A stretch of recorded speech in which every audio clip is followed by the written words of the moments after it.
ஓம் வராகி தாயை போற்றி. அனைவருக்கும் வணக்கம். இன்னைக்கு நம்ம பார்க்க போற பதிவு என்னதுன்னா, ஆடி மாத தேய்பிறை பஞ்சமி வழிபாடு பற்றி தான் இன்னைக்கு நம்ம பார்க்க போறோம். பஞ்சமி திதி எந்த நேரத்தில் தொடங்குகிறது, எந்த கிழமையில் வருகிறது, எந்த தேதி வரைக்கும் பஞ்சமி டைம் இருக்கிறது என்பதுதான் நம்ம பதிவுல பார்க்க போறோம். பஞ்சமி என்றாலே அது வராகி அம்மனுக்கு உரிய தினம். ஒரு மாதத்தில் 2 பஞ்சமி வரும். வளர்பிறை பஞ்சமி, தேய்பிறை பஞ்சமி.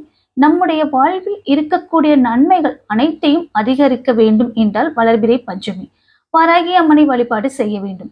நமக்கு இருக்கக்கூடிய கஷ்டங்கள் நீங்க வேண்டும் என்றால் தேய்பிறை பஞ்சமி அன்று வழிபாடு செய்ய வேண்டும். அந்த முறையில் நம்மளுக்கு உகந்த மாதமான ஆடி மாதத்தில் வரக்கூடிய தேய்பிறை பஞ்சமி நாளில் வராகி அம்மனை எந்த முறையில் வழிபாடு செய்ய வேண்டும் என்பதுதான் நம்ம பார்க்க போறோம். ஆடி மாதம் தேய்பிறை பஞ்சமி என்பது வியாழக்கிழமை அன்று ஆரம்பித்து வெள்ளிக்கிழமை காலை 6:10 மணிக்கு நிறைவடைகிறது. அதனால் வராகி அம்மனை வியாழக்கிழமை மாலை 6 மணிக்கு மேல் 10 மணிக்குள் வழிபடலாம். அதே சமயம் வெள்ளிக்கிழமை பிரம்ம முகூர்த்த நேரத்திலும் வராகி அம்மனை வழிபடலாம். எப்போதும் போல் வராகி அம்மனை வழிபாடு செய்வதோடு மட்டுமல்லாமல் வராகி அம்மனுக்கு என்று ஒரு தீபத்தை இந்த முறையில் ஏற்றி வைத்தோம் என்றால் நமக்கு பல நன்மைகள் உண்டாகும்.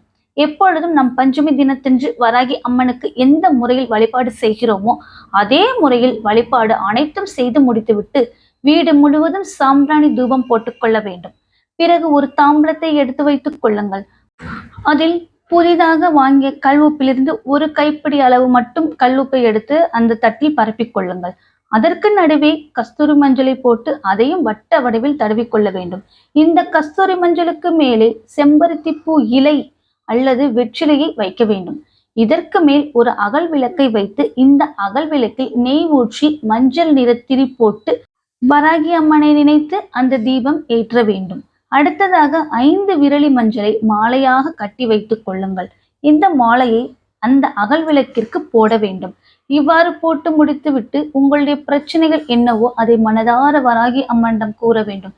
கடைசியாக கற்பூர தீப தூப ஆராதனை காட்டி வழிபாட்டை பூர்த்தி செய்துவிட்டு இந்த கல் உப்பு கஸ்தூரி மஞ்சள் போன்றவற்றை சனிக்கிழமை அன்றுதான் எடுக்க வேண்டும். இப்ப நீங்க வியாழக்கிழமை வைக்கிறீங்கன்னா வியாழன் வெள்ளி சனி 3வது நாள் சனிக்கிழமை அன்றுதான் அந்த உப்பை எடுக்க வேண்டும்.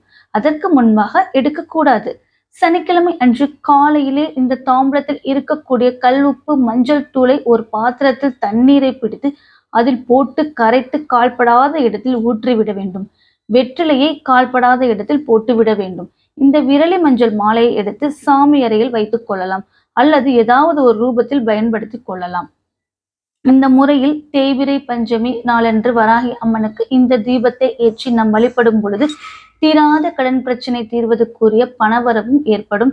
மேலும் காரிய தடைகள் அனைத்தும் நீங்கி நல்ல சந்தோஷமாக மகிழ்ச்சியாக வாழலாம். நீங்க இதற்கு செய்ய வேண்டியது தாம்பலத்தட்டில் கல் உப்பு கொட்டி கஸ்தூரி மஞ்சளை பரப்பி அதன் மேல வெற்றிலை அல்லது செம்பருத்திலை வைத்து அகல் விளக்கு வைத்து நெய் தீபம் மஞ்சள் திரி போட்டு ஏற்ற வேண்டும். இந்த எளிமையான பரிகாரத்தை வராகி அம்மனை மனதார நினைத்து முழு நம்பிக்கையோடு செய்து வராகி அம்மனின் அருள் பரிபூர்ணமாக பெறுங்கள்.